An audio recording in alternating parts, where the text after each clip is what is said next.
The wind that night did not howl.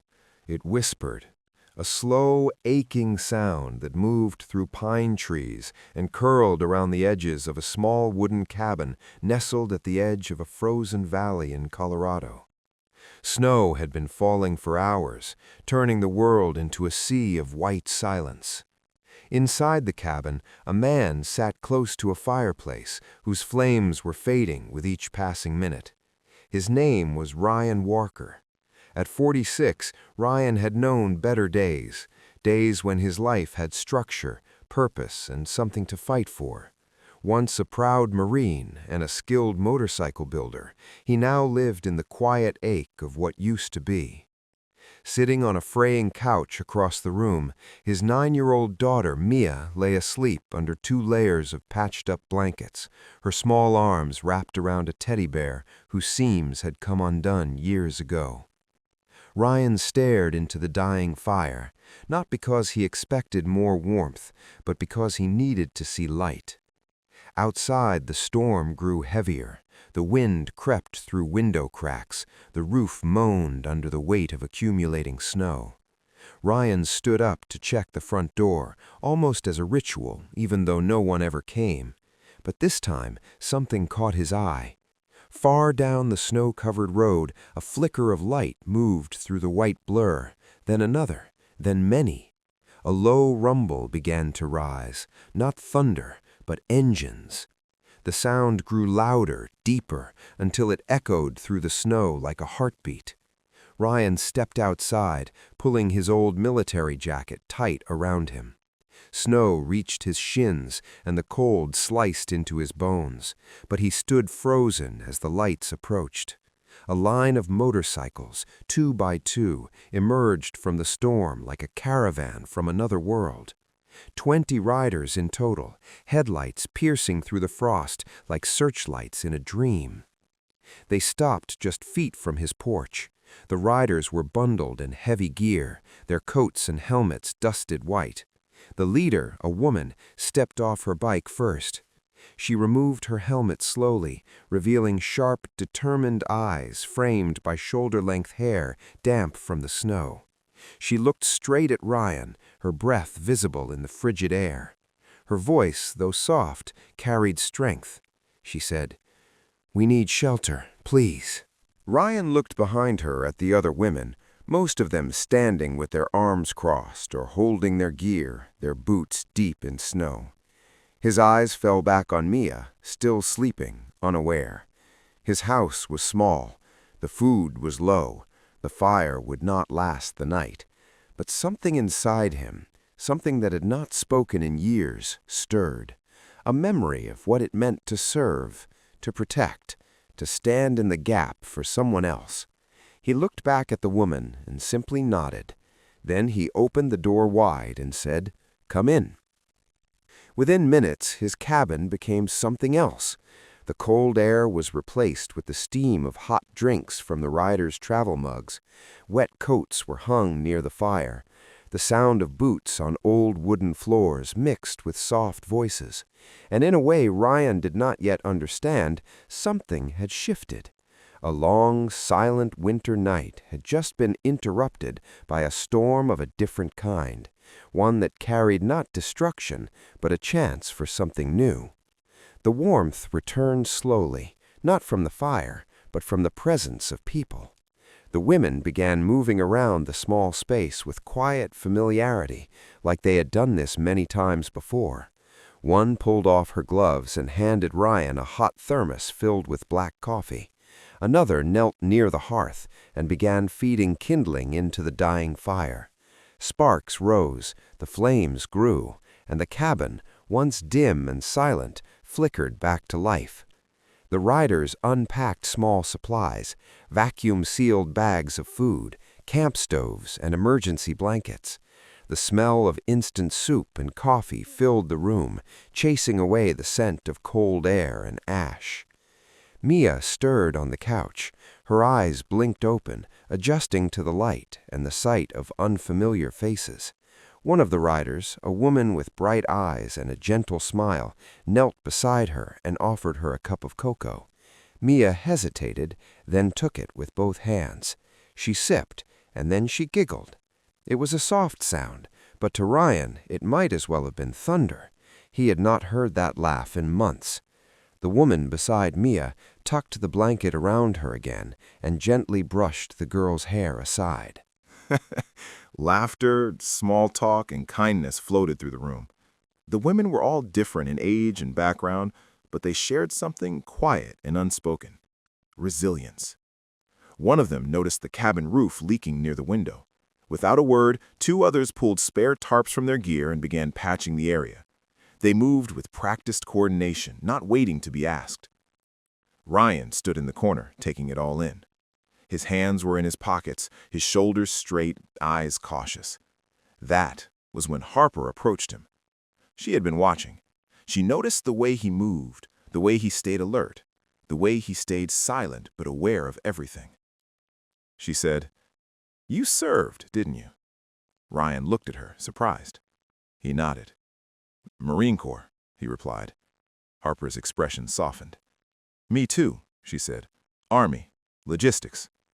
There was a pause, but it was not uncomfortable, just real. Then she added, "You can always tell, the way someone carries the weight." Ryan looked away for a moment, then said, "I used to run a small motorcycle shop, built bikes, fixed engines. After my wife passed, it all fell apart. The shop closed, the bills piled up. This cabin was all I could hold on to." Harper nodded. "I know what that's like. After I left the service, I had nothing, no direction.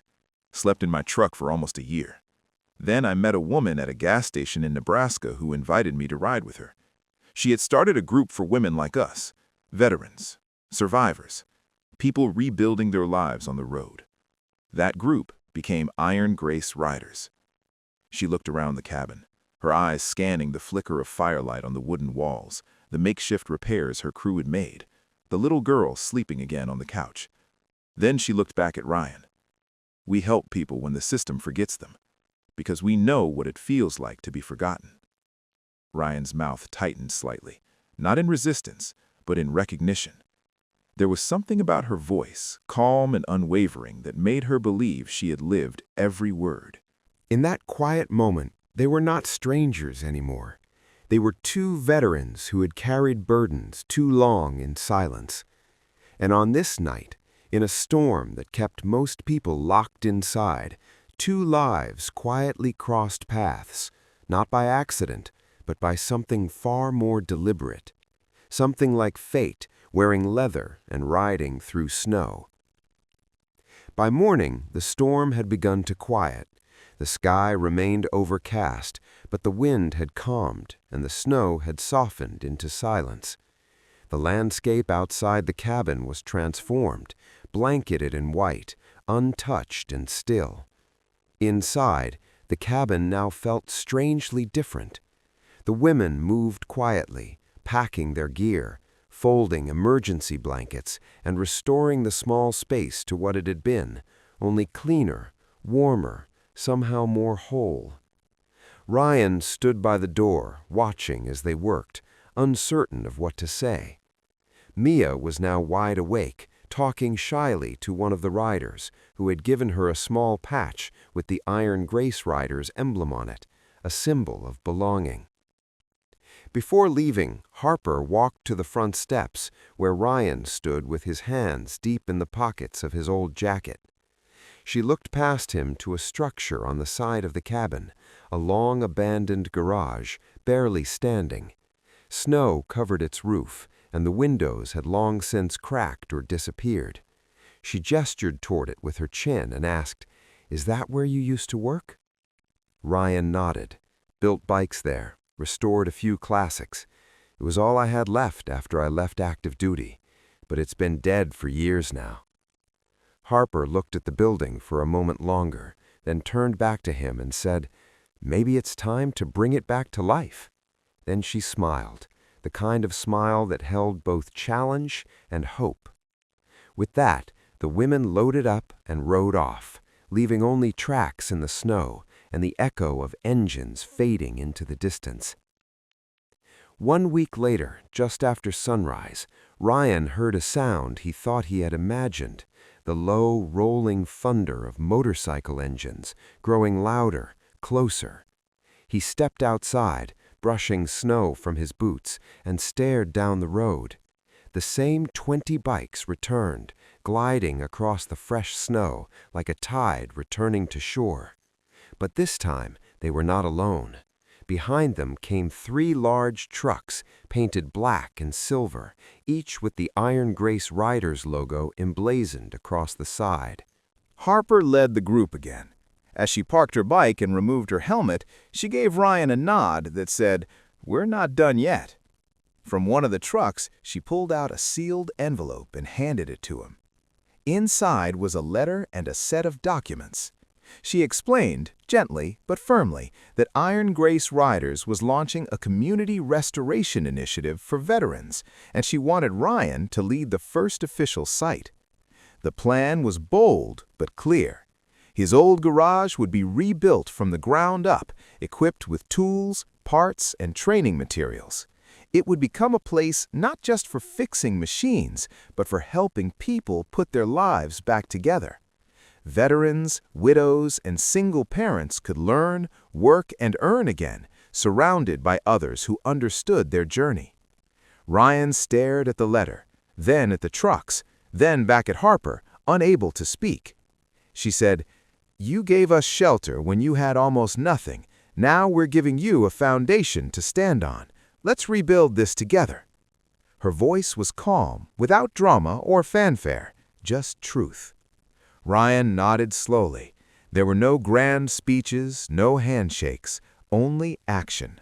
The trucks began to unload materials. Volunteers from nearby towns joined in. The broken walls of the garage came down, and the framework for something new rose in its place. And as he watched his old life being cleared away to make room for something better, Ryan felt something unfamiliar press against his chest. It was not sorrow. It was not regret. It was possibility, the kind he thought he had lost forever. Months passed. Snow melted. Spring crept in quietly, followed by summer, and then another fall. The cabin that once stood in silence now echoed with new sounds, hammers striking wood, drills spinning into steel, laughter spilling out of wide-open garage doors. What was once a decaying shed had been transformed into something alive. The new sign outside read Walker's Garage, but it had become more than just a shop. It was a place where stories were shared over engine parts, where people found direction through calloused hands and honest labor. Ryan oversaw the daily operations, but the heart of the place belonged to everyone who walked through its doors. Veterans from nearby counties came not just to work, but to heal. Some had been out of uniform for decades, others only a few months. Single parents arrived, looking for new skills and a steady paycheck. Local high school kids started volunteering on weekends. Mia, now 10 years old, had her own toolbox and knew how to recognize carburetor issues by sound. Every afternoon, she helped her dad sweep the floors, restock parts, and bring cold lemonade to the volunteers. Her smile was no longer a rare event, it was daily. One of the programs Ryan and Harper built together was called Second Start. It provided free mechanical training to any veteran or widowed parent willing to learn. They partnered with small businesses, received grants from local veteran organizations, and even caught the attention of a national news outlet. According to a recent report by Pew Research, the unemployment rate for veterans had once spiked to nearly double the national average following the pandemic. Programs like Second Start were designed to fight that statistic, not just with job training, but with community, with dignity. Then came the night of the gala. It was held in a refurbished barn outside Denver, filled with string lights, picnic tables, food trucks, and over 200 people, riders, veterans, families, neighbors. Harper stood near the stage, adjusting the microphone. She introduced Ryan with few words, letting his work speak for itself. Ryan stepped up slowly, adjusting the collar of his clean work shirt, his hands still stained faintly with oil. In the front row sat Mia, clapping before he even said a word. He looked out at the faces in the crowd, people he had once believed he would never meet, never know. His voice shook slightly at first, but grew steadier with each sentence. He said, "The night Harper and her crew showed up at my door, I thought the world had turned its back on me. I was out of fuel, out of warmth, and out of answers. But it turns out the world wasn't done with me. It just took a different route. It rode through a snowstorm and stopped right on my front porch." The crowd was silent, listening. He continued, "I let 20 strangers into my home that night, and what they brought with them wasn't just food or warmth. They brought something I didn't know I still had space for: hope. I gave shelter, but they gave me something far greater. They gave me purpose again. And this place, this garage, this community, we built it together." Applause followed, slow at first, then rising like a wave. Harper smiled from the side, her eyes bright with quiet pride. As the night wore on, people shared stories, some with laughter, some through tears. A man in a wheelchair talked about finding work for the first time in years. A young woman described how learning to weld gave her confidence she had never known. Each voice added another layer to the story that had started with a knock at the door. As the event wound down, Harper and Ryan stood outside beneath the Colorado stars, looking at the rows of parked bikes and pickup trucks. Snow had not yet come, but the cold in the air hinted it would return soon. Harper said, "Funny how everything changes from one small moment." Ryan nodded. "One knock," he said. "One storm. One yes." Before the screen faded to black, the narrator's voice returned, steady and warm. If this story touched your heart, please like, share, and tell us in the comments where you're listening from. And tell us, do you believe that a single act of kindness can change someone's life? Because sometimes all it takes is one door opening, one night of courage, and one person saying yes for everything to change.